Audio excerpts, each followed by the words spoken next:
Hey everybody, this is just a quick video in case you have a Samsung dishwasher and you're getting an HE3 error code. So what is this error and how to get rid of it?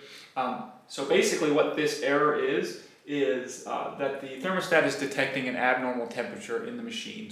And this could be happening for really one of two reasons.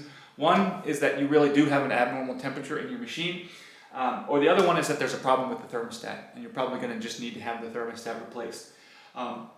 But to talk about the first category of problems, that there really is an abnormal temperature, what's probably happening is that there's excess heat in the machine. Either because the water going into it is too hot, or you've been using it too much, like running it constantly and it's heated up. And a way to figure out if this is the issue is just to turn it off and not use it for at least 8 hours and let everything totally cool down, and then turn it on and see if the error doesn't come back, or at least doesn't come back right away. And then if that's the case, then you'll know that you have it's getting too hot in there. And if the error is coming back right away, it's probably a thermostat issue, and you're going to need to have someone come out and replace it. But anyways, hope this helped. Thanks for watching. Have a great day.